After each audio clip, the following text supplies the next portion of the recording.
Hi, today I just want to share a personal story. And I'm not sharing this to shame anyone or make anyone feel bad, but I'm sharing it because of how I'm feeling. So, my mother abandoned me when I was 9 months old. Everyone knows this. She abandoned me when I was a baby and she went somewhere else to get married. And I never saw her again. I tried to be in her life, but she didn't want me to be in her life. Every time when I ask her that I want to visit her or go for a holiday, she would always say that she can't take me in because I have a bad attitude, so I'm going to end her marriage. So when I was around 10 to 12 years, I used to stay with my auntie. So this other time she beat me and I called my mom and I was like, auntie has beaten me and I feel hurt. Can you please just come and take me? And she was like, no, I'm not going to take you. And I wish your auntie could have just killed you. Because you child, I really hate you so much. And because you say that you wish I was dead, I tried to kill myself. And I have this scar. When I was at boarding school, every time I call her, she could always tell me not to call her again because she was very busy taking care of her children. But that didn't stop me from loving her and praying for her to change. I spent half of my life hoping that she's going to come back for me. But she never did. Well, when I was 15, I visited my mother and that was my first time going at her house for a holiday. And I was very excited about it. But the problem was that every time when her friends asked her who I was, she could just say, oh, she's related to my other children. She couldn't say I'm her daughter or anything like that. I didn't mind whatever it was happening. And I stayed there for 2 days. And the second day, my stepsisters were like, you know what? People think you are the firstborn of this family, but they don't know that you're a sister to our mother. She told her children that I'm her sister, not her daughter. Fast forward, so then I got pregnant, and when I was near delivery time, I had no one else to wait for me. I only had my grandfather. So my grandfather called my mom if she can come and wait for me. But she said she will come, but she never did until I delivered the baby boy. But she showed up when my son was 1 year old. So she checked on Jay and she said Jay seems like he has tongue tie. So I had to go to the hospital and the dentist said that Jeremy doesn't have tongue tie.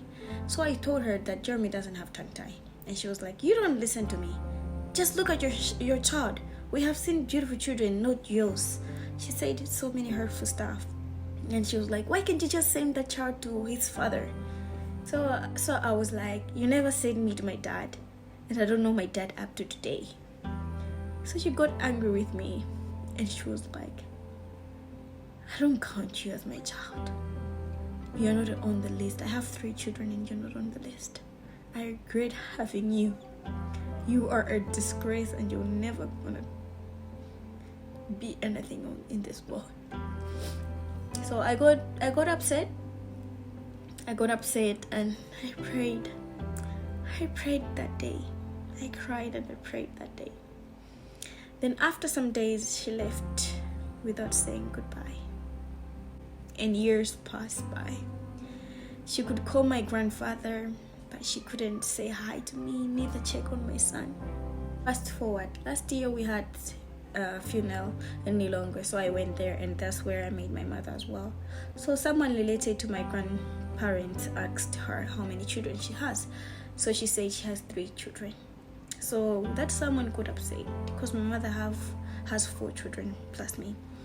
We had a family meeting, all the women, and they told her to apologize to me.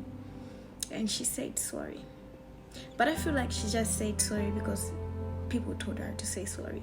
She really didn't see anything wrong. So then we started talking, and every time she could text me, she could only ask me for things. And I used to do those things because everyone was saying I have to support her because she's my mother.